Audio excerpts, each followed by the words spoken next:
මේ video series එකේ මම ඔයාලත් එක්ක කතා කරන්න බලාපොරොත්තු වෙන්නේ SEO ගැන. එහෙම නැත්නම් Search Engine Optimization ගැන. ඉතින් මේ Search Engine Optimization කියනකොට ඉංග්‍රීසි වචන තුනක් තියෙනවා.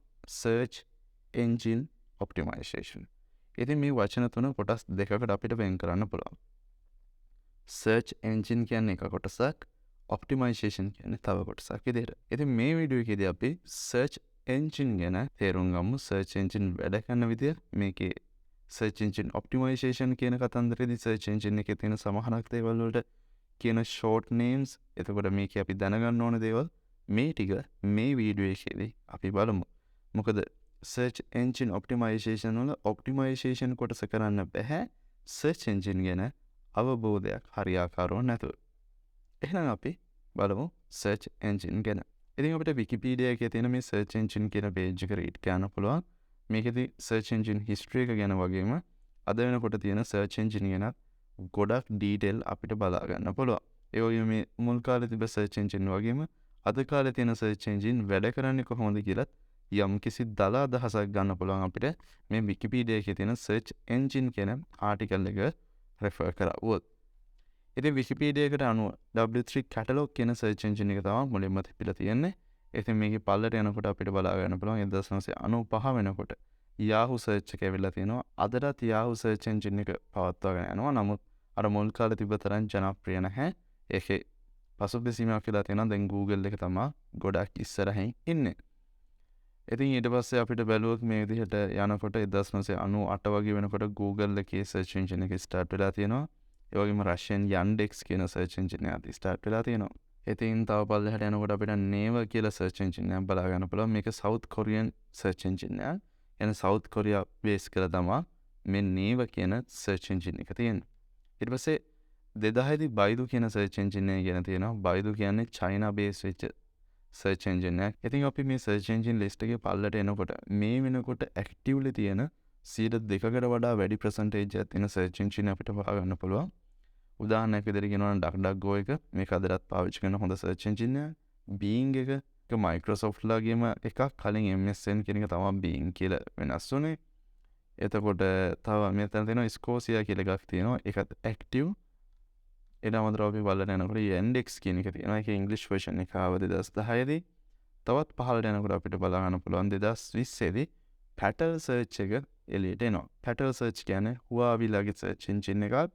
Huawei කියන්නේ සාමාන්‍ය අපිට තොරතුරු හොයාගන්න පුළුවන් විදිහට world third largest mobile manufacturer කියලා තමයි මම දන්න විදිහට තියෙන්නේ Huawei.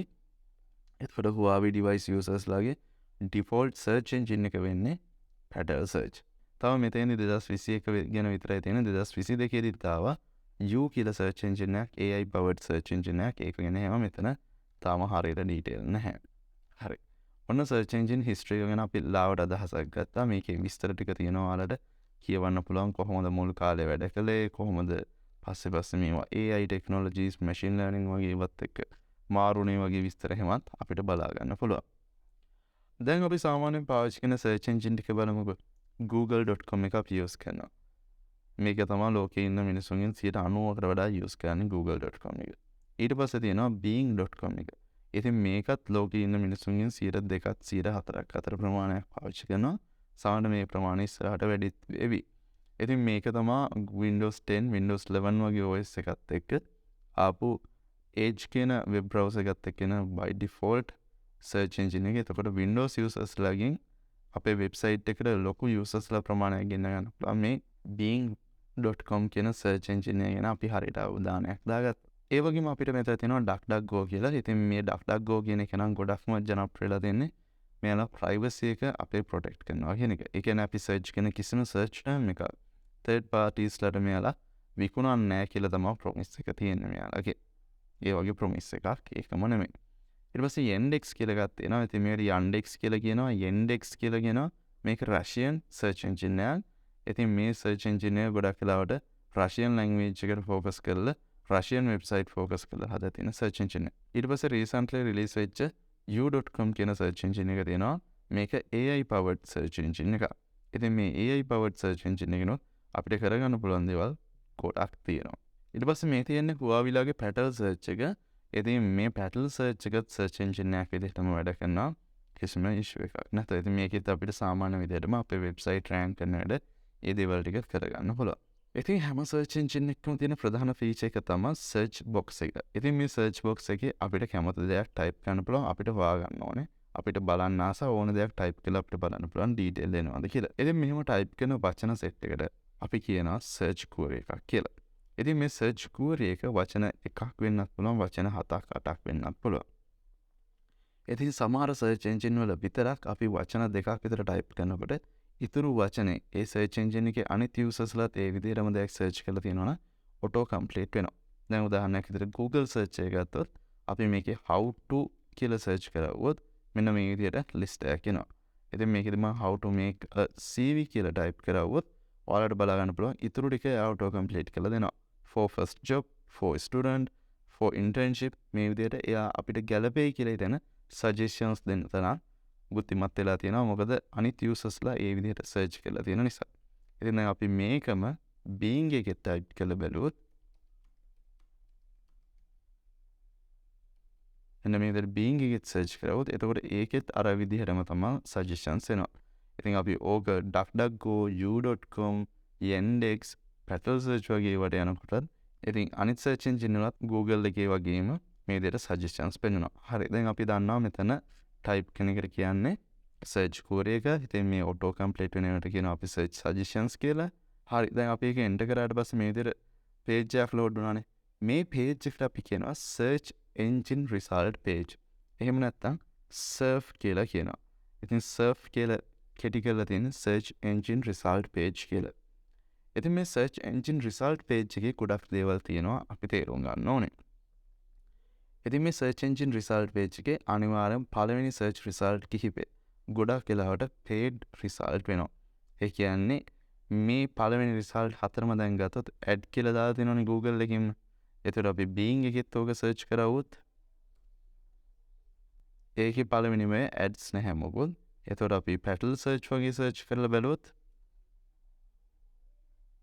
ඒකෙත් ads මොකුත් නැහැ. ඒක search engine එකකින් search engine එකට වෙනස් වෙනවා. දැන් බැලුවොත් අපි මේ search engine වල Google එකේ especially මේ පළවෙනි search results අතර ads තියෙනවා. ඉතින් මේ ads වලට කියන්නේ අපි search engine එකේ ඉතින් Google එකේ තියෙන advertisement system එකක්. ඒ advertisement system එකට pay කරලා අපිට පුළුවන් අපේ website එක උනත් මේ විදිහට මනුස්සෙක් හොයන specific search query එකකට හෝ queries ගොඩකට මේ විදිහට උඩට ගෙනල්ලා පෙන්නන විදිහට Google එකට සල්ලි දීලා rank කරන්න. ඉතින් මේක සාමාන්‍යයෙන් bid එකක් කියලා කියන්නේ bid strategy කියලා කියන්නේ. ඉතින් මේ විදිහට අපි Google එකට advertisement එකක් දුන්නාට පස්සේ ඒ advertisement එකට එයාලා අපෙන් charge කරන්නේ අපි දැන් මේ website එකේ මෙහෙම right click කළා මම new tab එකකින් load කරන්න. හරි. දැන් මම මෙහෙම load කරානේ. මෙහෙම load කරාට පස්සේ තමයි Google එක charge කරන්නේ එයාගේ advertisement එක create කරපු කෙනාගෙන්. ඉතින් මේකෙදි කොච්චර charge එකක්ද කියලා තීරණය වෙනවා ඒ user ගේ location එක. ඒ කියන්නේ එයා ඉන්න country එක. එතකොට එයා කලින් search කරලා තියෙන ඒවා. එතකොට එයාට Google profile එකක් තියෙනවා. එයාගේ කලින් preferences ඒ දේවල් එක්ක charge එක වෙනස් වෙනවා. කොච්චර ගාණක්ද Google එකෙන් ගන්න කියලා. හරි. ඒ මම කිව්වේ search engine එකේ තියෙන paid advertisement ගැන. ඊට පස්සේ අපි ටිකක් පල්ලට යනකොට මෙන්න මේ විදිහට Google search එකේ බලා ගන්න පුළුවන් featured snapped කියලා එකක්. මෙතන තියෙනවා featured snapped කියලා. ඉතින් මේකෙදි තියෙනවා Google එක randomly select කරලා website එක හොඳයි කියලා හිතන content එකක් මෙතන දීලා තියෙනවා user-ට පහසු වෙන්න. Bing එකේ හැබැයි මෙතන තියෙනවා knowledge panel එකක්. ඉතින් මේ තියෙන්නේ දකුණු පැත්තේ. Google එකෙත් සමහර search queries වලට විතරක් මේ පැත්තේ දකුණු පැත්තේ පෙන්නනවා knowledge panel එක. search engine result page එකේ දැන් ads තියෙනවා, knowledge panel තියෙනවා. තව ටිකක් පල්ලට අපිට ගියොත් මේ විදිහට people also ask කියලා FAQ විදිහට නැත්නම් frequently asked questions විදිහට වගේ මෙතන randomly website වලින් content අරගෙන Google එකෙන් ප්‍රශ්න හදලා ඒවට අදාළව වෙන වෙනම detail ටික දීලා තිනවා මිනිසුන්ට වෙන වෙනම search කර කර ඉන්න එක අඩු කරන්න. ඉතින් මෙතන අපේ website එකක් උනත් දාගන්න පුළුවන්. ඒක randomly එන chance එකක්. අපිට කියන්න බෑ අපිට ඕන එක rank කරන්න පුළුවන් වේද බැරි වේද කියලා. අපිට try කරන්න පුළුවන්. සමහරක් පිට වෙන්න පුළුවන්, සමහරක් පිට නොවෙන්න පුළුවන්. හරි. ඊට පස්සේ අපි පොඩ්ඩක් පළට යනකොට Google එකේ මේ විදිහට Google එකේ දැන් තියෙනවා video search. ඒ කියන්නේ YouTube එකේ videos ගොඩක් වෙලාවට දැන් ගෙනල්ලා පෙන්නනවා. මේ විදිහට සර්ච් රිසල්ට් වල සමහර සර්ච් රිසල්ට් වල තනිකරම YouTube වීඩියෝස් විතරයි පල්ලට තියෙන්නේ. ඉතින් ඒතකොට අපි YouTube එකට වීඩියෝ එක අප්ලෝඩ් කරවුවොත් ඒ වීඩියෝ එකේ හරියට ටැග්ස් ටික දාලා ඩිස්ක්‍රිප්ෂන් ටික දාලා එතකොට ඒකට හොඳට views තිබ්බොත් ඒකත් මෙන්න මේ විදිහට සර්ච් රිසල්ට් එකට එනවා. ඊට පස්සේ අපි ටිකක් පල්ලට යනකොට මේ විදිහේ ඒවා ටිකක් තියෙනවා නිකන් සර්ච් රිසල්ට් ටික. මේ සර්ච් රිසල්ට් එකට අපි කියන්නේ ඕගනික් සර්ච් රිසල්ට් කියලා. ඉතින් අපි SEO එහෙම නැත්නම් search engine optimization කරන්නේ මෙන්න මේ organic search result වලට අපේ website එක ගෙන්න ගන්න. ඉතින් ඒ අරමුණ ඇතුව තමයි අපි SEO එහෙම නැත්නම් search engine optimization කියන එක කරන්නේ. ඉතින් මේකෙදි how to make a CV කියලා search කරපුවම මෙහෙම තියෙන්න පුළුවන්. සාමාන්‍ය මේ ඒ අකුර අයින් කරවුවොත් එන result එක වෙනස් වෙන්නත් පුළුවන්. අර ඒදී චූටි චේන්ජ් එකකින් අපේ වෙබ්සයිට් එකේ තියෙන ඕගනික් රෑන්කින් එක වෙනස් වෙනවා. ඉතින් ඒ දේවල් වලට අදාළව තමයි අපි බලන්න ඕනේ කොහොමද ඔප්ටිමයිස් කරන්නේ ඒ හැම දෙයකම ගැලපෙන විදිහට කියලා. ඉතින් මේ සර්ච් එන්ජින් රිසල්ට් එකේ පහළටම ආපුවම අවසානයේත් අපිට බලා ගන්න පුළුවන් මේ සර්ෆ් එකේ තියෙනවා ඇඩ්වර්ටයිස්මන්ට්. ඉතින් මේක DuckDuckGo වල, Bing වල, Yandex වල, u.com එකේ පැඩල් සර්ච් වල එහෙම ඇඩ්වර්ටයිස්මන්ට් අඩුයි. Google එකේ තමයි ඇඩ්වර්ටයිස්මන්ට් වැඩියෙන් තියෙන්නේ. ඊට පස්සේ රිලේටඩ් සර්චස් බලා ගන්න පුළුවන්. يعني මේකත් එක්ක ගැලපෙන සර්චස් සහ මෙතන අවසානට අපිට පෙන්නනවා සර්ච් එන්ජින් එකකින් අපිට දෙන සජෙෂන්ස්. ඒ කියන්නේ අපි මේ සර්ච් කරපු එකත් එක්ක ගැලපෙන සජෙෂන්ස් වගේ තියෙන සර්ච් ක්වරීස් ටිකක් අපිට පෙන්නනවා. ඉතින් ඒවත් පාවිච්චි කරලා අපිට යන්න පුළුවන්. සහ මෙතන pages විදියට මේ පළවෙනි page එක, පළවෙනි surf එක, second surf එකට වෙනම යන්න පුළුවන්. මේ විදිහට එක එක surf page වලට එක එක pages කිහිපයකට අපිට යන්න පුළුවන්. ඉතින් අපි හැම වෙලාවම තේරුම් ගන්න ඕනේ අපේ වෙබ්සයිට් එක search engine optimization කරලා first result එකෙත් අපි මෙන්න මේ organic කියවේ first result කිහිපය අතරට ගියොත් තමයි search query එක type කරලා එන මනුස්සයා එයාගේ impression එකක් අපිට හම්බ වෙනවා. මේ හැම එකකටම Google search console කියන එකෙන් අපිට බලන්න පුළුවන්. අපි ඉස්සරහට ඒ ටික බලමු. ඉතින් මේ එන එකකට click කරලා යනකොට කියනවා අපි click through rate කියලා. එහෙම නැත්නම් CTR කියලා කියනවා. මෙන්න මේ CTR එක වැඩි වෙන්නේ අපේ වෙබ්සයිට් එක මේ ලිස්ට් එකේ ඕගනික් ලිස්ට් එකේ උඩම ඉන්න තරමට. ඉතින් අපිට paid advertisement තියෙනවා නැති කරන්න බෑ. ගොඩක් users-ලාත් දන්නවා paid advertisement මේ තියෙන්නේ කියලා. ඉතින් ඒ users-ලා අනිවාර්යෙන් paid advertisement ටික අයින් කරලා ගොඩක් වෙලාවට organic search result එකට තමයි focus කරන්නේ. ඉතින් එහෙම users-ලාත් ඉන්නවා. ඒ වගේම ආපු ගමන් paid result එකට උනත් යන users-ලාත් ඉන්නවා. ඉතින් search engine එක ගැන සාමාන්‍යයෙන් කියන්න තියෙනවා. ඔක ඒ වගේම මේ හැම search engine එකකම all කියලා එකක් තියෙනවා. එහෙම නැත්නම් මේකේ තමයි text based search එක, ඊට අමතරව video based search එකක් වෙනවා තියෙනවා. image, books මේ වගේ වෙන වෙනම search engine එකේ අපිට search කරන්න පුළුවන් ඒවා filter කරන්න පුළුවන් options තියෙනවා. ඉතින් Bing එකෙත් එච්චරයි, DuckDuckGo එකෙත් එච්චරයි, U එකෙත් එච්චරයි. ඒ වගේම petal search වලත් එච්චරයි. හැම search engine එකකටම මේ කරුණු ටික පොදුවේ තියෙනවා. ඉතින් ඒතකොට අපි search engine optimization කරන්නේ අපේ website එක මෙන්න මේ search engine result page එකේ organic search result වලට ගේන්න. ඉතින් මේක ලොකු process එකක්. එක දවසින් වෙන්නේ නැහැ. සමහරක් වෙලාවට මාස ගාණක් යනවා ඒ විදිහට rank වෙන්න.